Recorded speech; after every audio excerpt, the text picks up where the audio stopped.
In the winter of 1942, as Europe lay under the dark weight of Nazi occupation, the United States quietly launched an experiment in covert warfare, the creation of the OSS Jedburgh teams. Few outside the intelligence world knew of their existence, and even fewer understood the risks these men accepted when they parachuted into occupied territory with nothing more than a radio, a Sten gun, and the hope that local resistance fighters would meet them on the ground. What later emerged from these early files was not just a record of hostility and courage, but a series of missions that seemed to vanish into the seams of history. The Jedburgh program was formed from a partnership between the American OSS, the British SOE, and Free French forces. Each team, usually 3 men, was trained in sabotage, demolition, clandestine communications, and guerrilla leadership. They were meant to be catalysts for uprising, dropped into strategic regions to coordinate local resistance ahead of the Allied advance. But for every mission that became a celebrated success, such as Team James supporting FFI fighters in Brittany, there were others that left only fragments of documentation. A struggle emerged immediately. The fog of war mixed with the chaotic nature of resistance networks made accurate record-keeping nearly impossible. A single compromised drop zone could wipe out an entire team in minutes.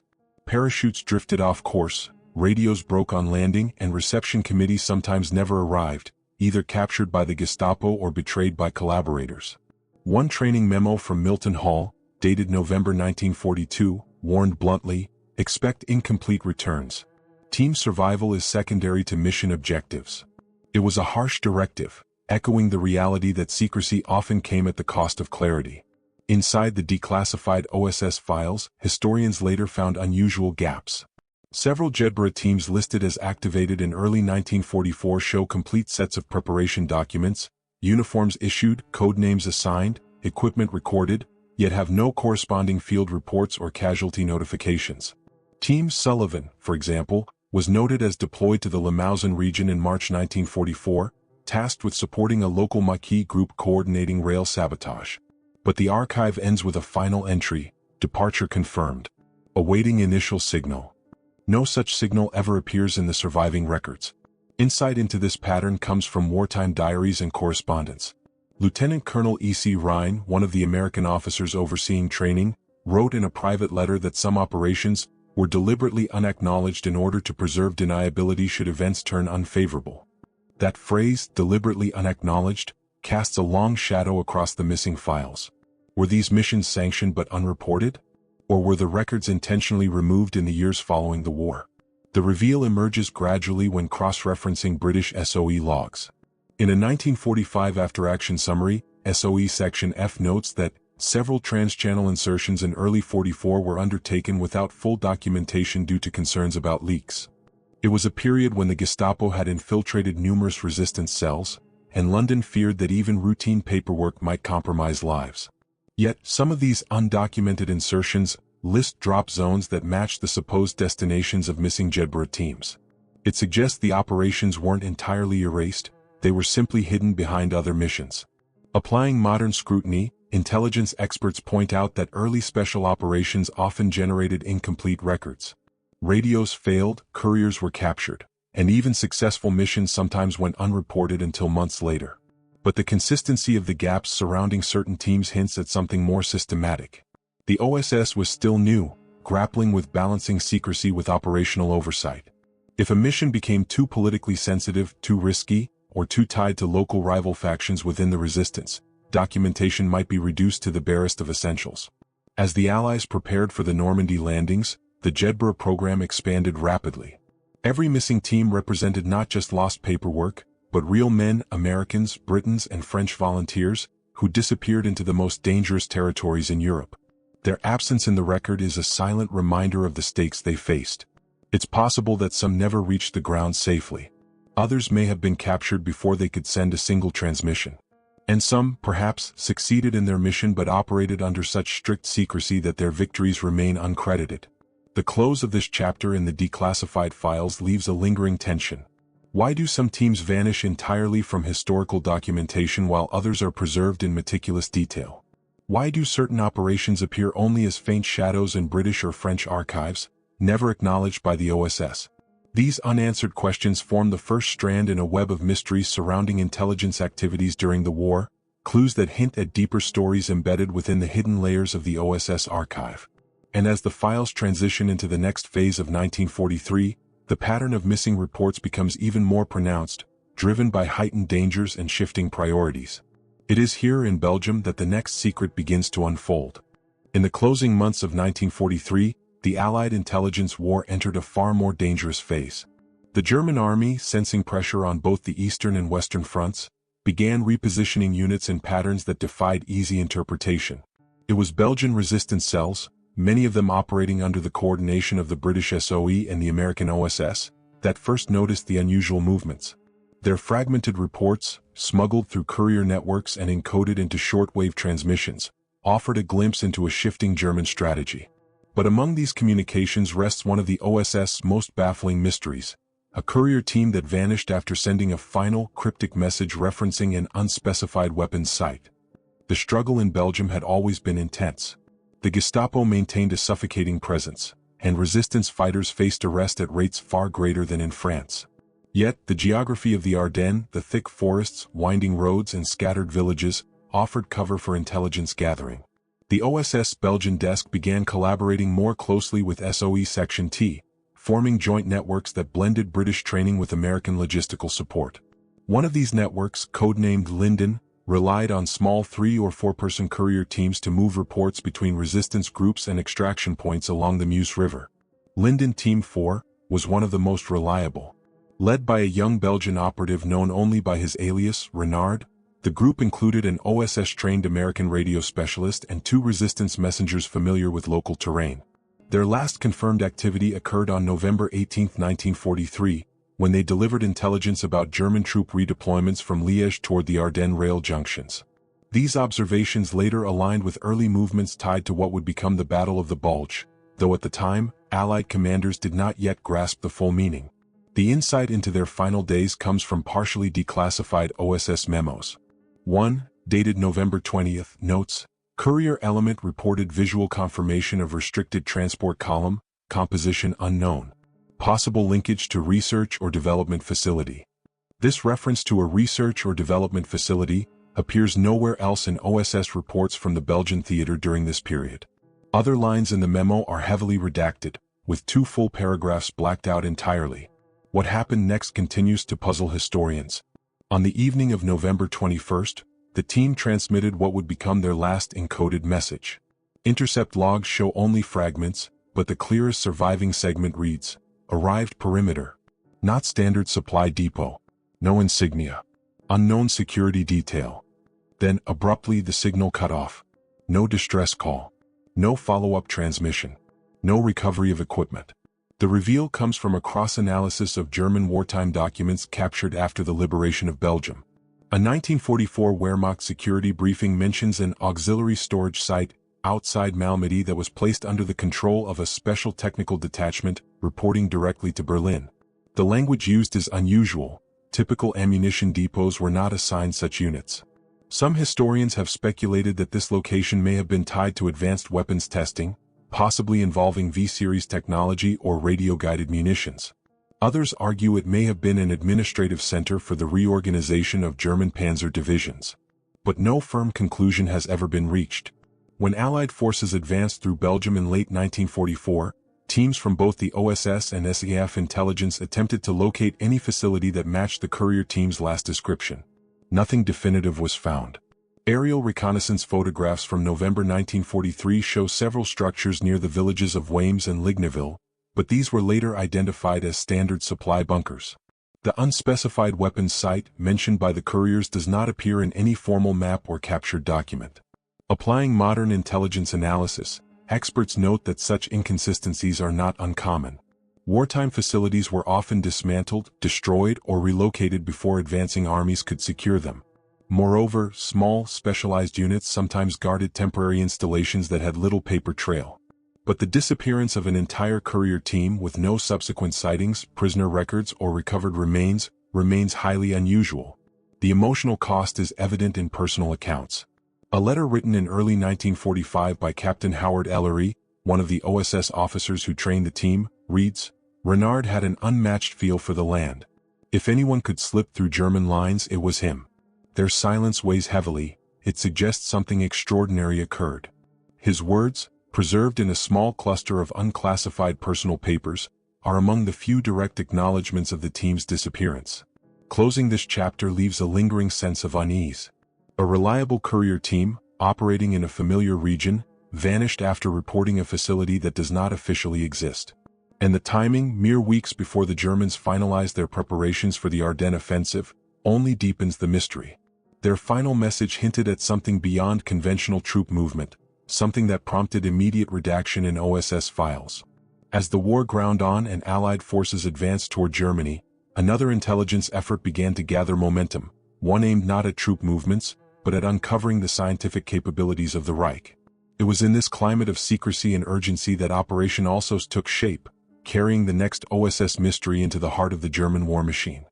By early 1944, as Allied armies fought their way across Europe, a new and deeply urgent question rose within the upper echelons of intelligence. How close was Nazi Germany to developing advanced weapons, particularly atomic or radiological devices, that could threaten the course of the war? This question set in motion one of the most secretive operations of World War II, Operation Alsos.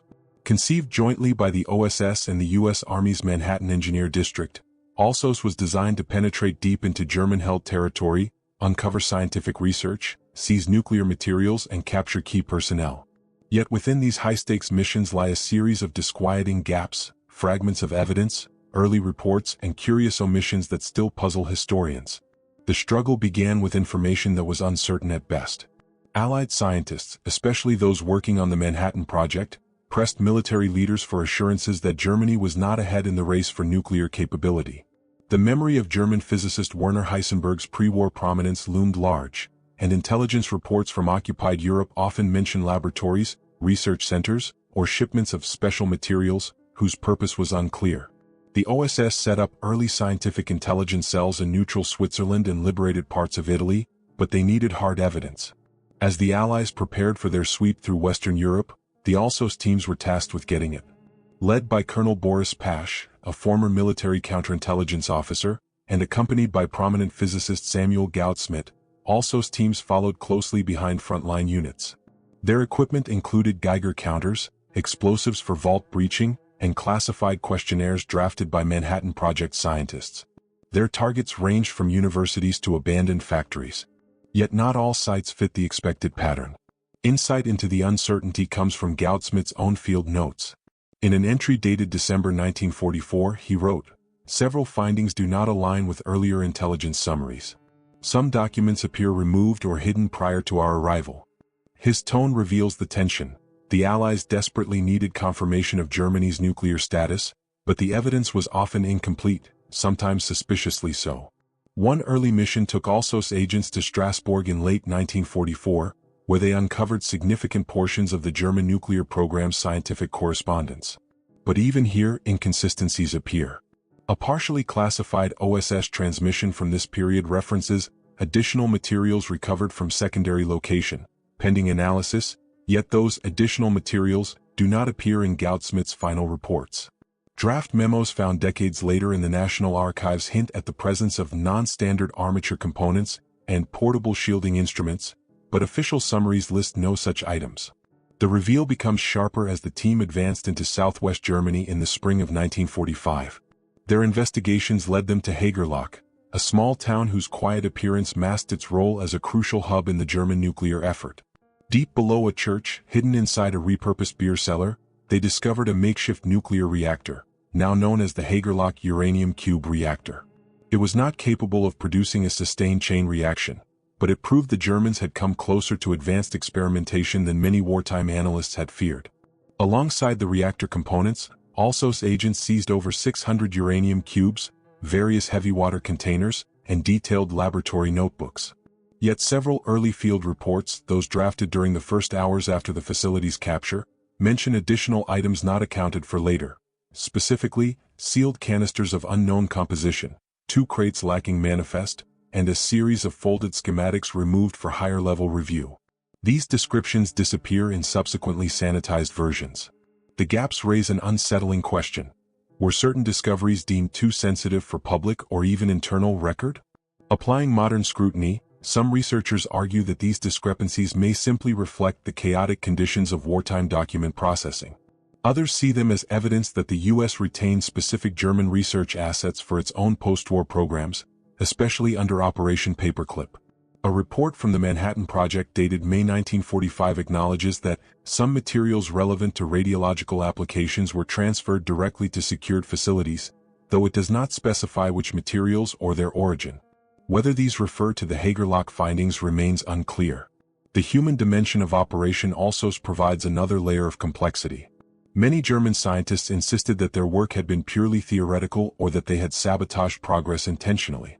Goudsmit, in later interviews, believed most were far behind in nuclear development. But a classified counterintelligence note from June 1945 offers a more cautious interpretation. Certain claims made by scientific personnel conflict with evidence recovered at multiple sites. The note suggests that some scientists may have withheld information, minimized their involvement, or redirected blame onto colleagues long since disappeared. Closing this chapter, a sense of unresolved tension hangs over the archival record. While Operation ALSOS ultimately concluded that Germany had not achieved a functional nuclear weapon, the inconsistent documentation, missing materials, and redacted early reports leave room for questions. Why were certain discoveries noted only in preliminary drafts? Why do some item descriptions vanish between field notes and official summaries? As the war pushed toward its final months, intelligence operations shifted back to the field, toward the jungles of Southeast Asia, where OSS Detachment 101 faced a very different kind of struggle. And in those unforgiving Burmese mountains, the next OSS mystery would take shape. In the early weeks of 1945, as Europe braced for the final collapse of the Third Reich, another shadow war unfolded thousands of miles away in the jungles of Burma. Here, in the dense canopies and unforgiving mountains east of the Irrawaddy River, the OSS operated one of its most unconventional and secretive units, Detachment 101. While Europe witnessed tanks and bombers, Burma saw mules, machetes, and covert patrols slipping through a labyrinth of trails known only to local Kachin guides. Detachment 101 became legendary for its effectiveness against the Japanese, but among its many missions lies a lesser-known mystery involving a reconnaissance team whose findings were quietly removed from official records. The details that remain offer only glimpses of what they discovered near the Salween River. The struggle began with geography itself. Burma's terrain was brutal, steep ridges, monsoon-swollen rivers, and jungles thick enough to swallow entire platoons. Japanese supply routes ran through these natural corridors, feeding the armies resisting the Allied advance through northern Burma and into China. Detachment 101, working alongside the British 14th Army and Chinese X-Force, specialized in intelligence gathering, sabotage, and guerrilla warfare. Their Kachin scouts, arguably the finest trackers in the region, could navigate paths invisible to outsiders. In January 1945, as the British 15 Corps pushed eastward, OSS headquarters in Nujira identified a troubling intelligence gap concerning Japanese logistical movements along the Salween River basin. A team from Detachment 101, codenamed Raven, was tasked with locating what was believed to be a major Japanese supply hub hidden somewhere along the river's western bank. Composed of an OSS officer, 2 radio technicians, and 8 Kachin guides, Raven team set out from a forward base near Myakina on January 22. Insight into their mission comes from the surviving fragments of their initial briefing. A partially declassified document labeled R12 of 45 notes. Primary objective: determine presence of new transshipment point. Additional indicators of increased traffic suggest possible expansion of Japanese storage infrastructure. Other lines, particularly those pertaining to secondary objectives, remain heavily redacted. The extensive censorship stands out, especially since most reconnaissance missions in Burma were documented with routine clarity. Raven team moved quickly, covering 30 miles in 4 days, an impressive pace given the terrain. In a diary entry later recovered from one of the Kachin guides, a simple line captures the tension: "We hear trucks at night. Far below the ridge. The path is guarded, but not by the usual soldiers." This mention of "not the usual soldiers" echoes the courier mystery in Belgium. The appearance of unfamiliar units often meant something strategically important was being protected. The reveal came on the night of January 27, when the team reported via shortwave that they had located a significant depot complex near a bend in the Salween River. According to surviving radio logs, they described multiple storage buildings, elevated observation posts, and an unusual perimeter security layout. The message included one striking phrase: presence of engineering personnel inconsistent with standard infantry logistics. After this transmission, Headquarters instructed them to maintain position and gather photographic evidence. What happened next grows murky. The team's second transmission, expected within 24 hours, never arrived. For 3 days, OSS listening stations attempted to raise them. Silence. On February 1st, a Kachin-led rescue patrol reached the area described in the team's last message. They found no depot, no structures, and no sign of recent Japanese occupation. The forest canopy seemed undisturbed.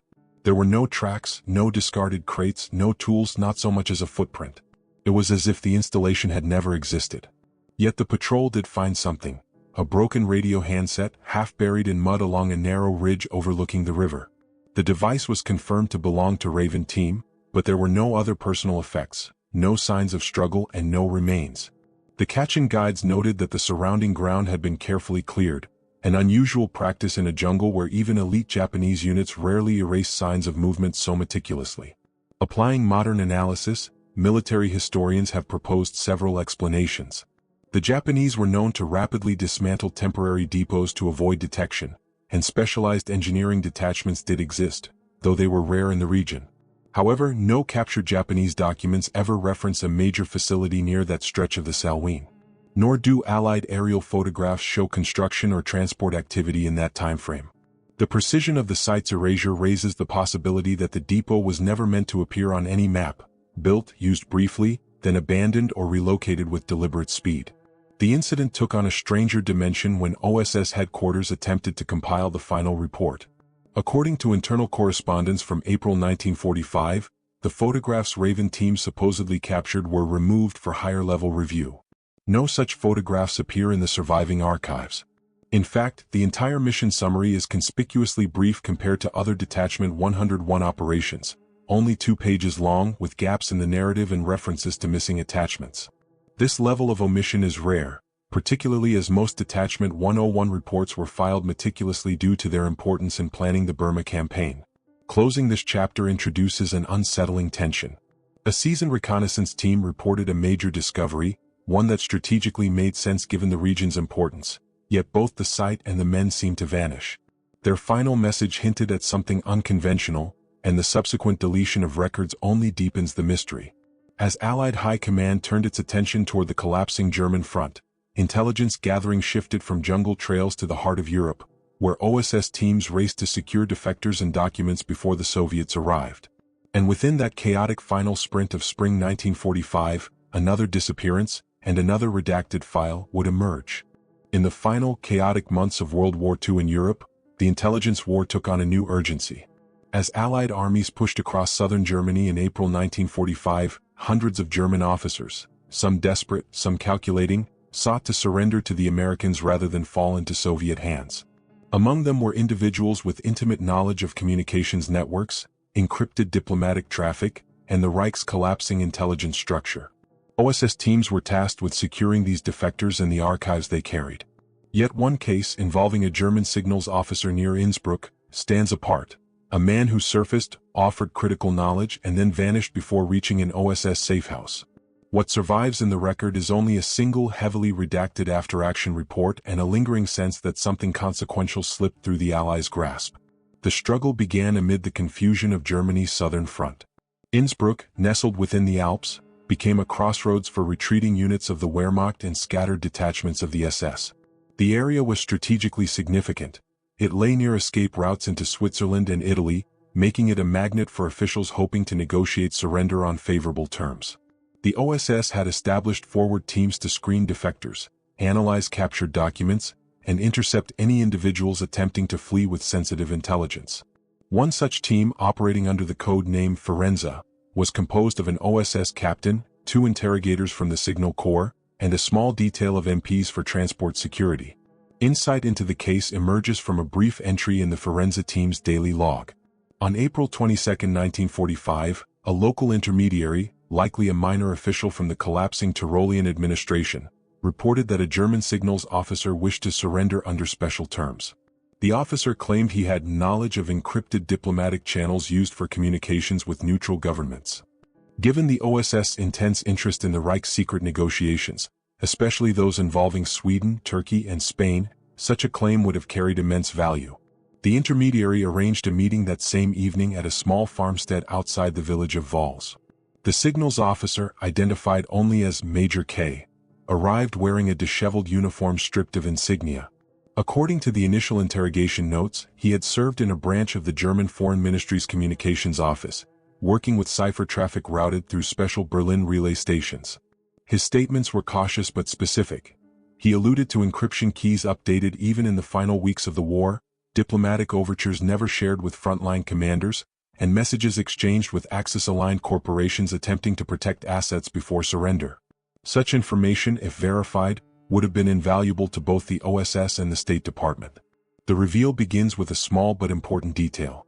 The officer insisted that the materials he carried, documents, code fragments, and a sealed envelope, could not remain at the farmstead. He requested immediate transport to an OSS safehouse in Innsbruck. Forensic team protocol would normally require a full search on site, but the region was unstable, with scattered firefights erupting along nearby roads. The decision was made to move quickly. A three-vehicle convoy was assembled, a jeep carrying the major and the OSS captain, followed by a truck with MPs, and a trailing vehicle with the Signal Corps interrogators. What happened next is reconstructed from surviving fragments. The convoy departed at 21:40 under limited blackout conditions. The road to Innsbruck wound along narrow mountain passes with only intermittent Allied patrols. At approximately 22:15, the second vehicle reported losing sight of the lead jeep around a bend obscured by trees and rock outcroppings. When they rounded the curve moments later, the jeep was gone. Not disabled, not abandoned, gone. The MPs searched the roadside for signs of an ambush, tire tracks, shell casings, footprints. None were found. A passing British liaison officer recalled seeing no unusual movement in the area. He recorded only light traffic and sporadic small arms fire in the distance. The jeep appeared to have vanished without noise or struggle. Both the OSS captain and the signals major were missing. Applying modern analysis, historians have proposed several possibilities. The terrain offered hidden turnoffs, but none led anywhere that could conceal a vehicle for long. A Luftwaffe or Wehrmacht straggler unit could have staged an ambush, but there are no reports of fighting or prisoner captures in that sector that night. The most controversial theory suggests that the major never intended to defect fully, but instead used the transfer as an opportunity to escape, perhaps aided by individuals still loyal to the regime or by a rival intelligence service. However, this theory fails to explain the disappearance of the OSS captain, whose presence would have complicated any planned flight. The only surviving official documentation, the after-action report filed on April 24, contains extensive redactions. Large sections referencing the convoy route, the interrogation notes, and the officer's claims about diplomatic channels are removed entirely. A marginal note, handwritten by an unknown reviewer, reads, "Transferred material inconsistent with standard reporting. Hold for higher authority." The phrase "inconsistent with standard reporting" raises questions. What material had been collected? And why was the incident escalated beyond the normal chain of command? Closing this chapter leaves an unmistakable sense of unresolved tension. A German officer with knowledge of sensitive diplomatic communications agreed to defect. Evidence suggests he carried documents of high intelligence value. Yet he and the OSS officer transporting him vanished on a quiet alpine road with no sign of combat, flight, or capture. The redactions that followed only deepened the mystery. And as the war ended and the OSS moved to compile its final assessments, these irregularities multiplied. Files vanished, reports conflicted, and patterns of omission emerged across multiple theaters. The story of the OSS final days would be preserved, but not without shadows. When Germany surrendered in May 1945, the guns fell silent, but for the OSS, the end of the war marked the beginning of a different kind of struggle. Victory brought with it an avalanche of documents, captured officers, field notes, and intelligence assessments that needed to be organized, reviewed, and preserved. Yet the deeper analysts dug into the final OSS files, the more they encountered an unsettling pattern: missing attachments, mismatched dates, duplicate entries with conflicting details, and entire sections redacted or mislabeled. The fragmented nature of these records has fueled debate for decades. Were these simply the consequences of a war fought at breakneck speed, or were certain stories, certain operations, intentionally obscured as the OSS transitioned into the post-war intelligence environment? The hook emerges in an internal memorandum dated July 1945, titled simply, "Consolidation Requirements for Special Operations." It urged OSS staff to accelerate the collation of wartime documents before the agency's expected downsizing. But at the bottom of the memo, a handwritten note stands out: large backlog of unprocessed files, many sections incomplete. The margin is filled with arrows pointing to vague descriptors like European teams, SE Asia Recon, and diplomatic channels, Berlin, all referring to categories already riddled with missing material. These annotations hint at administrative urgency, but also at deeper inconsistencies. The struggle to reconcile these irregularities became apparent as analysts attempted to piece together the final months of several OSS missions. Some files were meticulous and extraordinarily detailed, like those documenting French resistance coordination after D-Day. Others consisted of only a page or two, with references to attachments that no longer existed. Reports on Jedburgh teams, courier operations in Belgium, scientific intelligence missions under OSS, and the Salween River reconnaissance shared a common trait: redactions that did not match the usual formatting, as though they had been altered later or by different hands. Inquiries into the disappearance of the Innsbruck signals officer were marked "no further action," a phrase rarely used for cases involving missing OSS personnel. Insight into these discrepancies comes from the testimony of several OSS veterans later interviewed for the War Department's internal review. Lieutenant Robert Howe, who served on the European Records Task Force, recalled, "We were told to prioritize certain materials for immediate transfer to Washington, but no one explained why. Entire boxes would be reclassified overnight." Similarly, a clerk who worked in the Southeast Asia desk noted, "Some reports came back from review missing pages that had been there the day before. When we asked, we were told it was above our clearance." These recollections, though anecdotal, align with the uneven state of the surviving archives. The reveal becomes clearer when examining the structure of the OSS during its final months. As Allied victory approached, leadership faced difficult choices about which intelligence assets would shape the emerging post-war world. Some documents were folded into the State Department's new intelligence initiatives. Others were handed over to the War Department for use in ongoing interrogations and occupation planning. Still others were earmarked for the newly forming Central Intelligence Group, the precursor to the CIA. In this bureaucratic shuffle, files were duplicated, relocated, or withheld under new security classifications. One internal routing slip from September 1945 shows how chaotic the process became. Under disposition, 3 boxes of European operations reports are marked Retain, 2 marked Transfer, and 1 marked Re-evaluate Sensitive. The sensitive box includes references to operations that later historians identified as missing or incomplete: the unidentified Belgian weapons site, the Salween River Depot, and the disappearance of the Innsbruck signals officer. The slip's final signature block is blacked out, an unusual step for routine administrative paperwork. Applying modern intelligence analysis, experts propose several explanations for these inconsistencies. Wartime record-keeping was often rushed, producing gaps that were never fully resolved. Many reports relied on verbal briefings or handwritten notes that were easily misplaced. Yet other patterns are harder to explain. For example, early draft reports contain information that vanished in the final versions, suggesting deliberate editing. Similarly, the use of multiple redaction styles implies that documents were reviewed by different agencies at different times, sometimes years after the war. Another possibility involves inter-allied sensitivities. Some OSS missions touched on areas where British, French, or Soviet interests overlapped or conflicted. Diplomatic friction may have influenced what information was preserved, released, or concealed. An unpublished British file from 1946 even cautioned that certain American clandestine operations in Europe and Burma may require restricted disclosure to avoid political complication. Though vague, the warning reflects the delicate environment of early Cold War intelligence sharing. Closing this final chapter, the lingering tension is unmistakable. The OSS was dissolved in October 1945, its remnants absorbed into new U.S. intelligence organizations. But as its institutional identity faded, so too did the clarity surrounding some of its most intriguing wartime actions. The 5 mysteries scattered across its declassified archives: missing teams, unexplained facilities, vanished patrols, lost defectors, and redacted reports, remain suspended between what is known and what has been deliberately obscured. Together, they serve as a reminder that even in a conflict as thoroughly documented as World War II, not all secrets were meant to surface. And within the quiet corridors of the OSS archive, a few shadows remain, echoes of decisions, missions, and discoveries that shaped the war's outcome but never fully entered the historical record.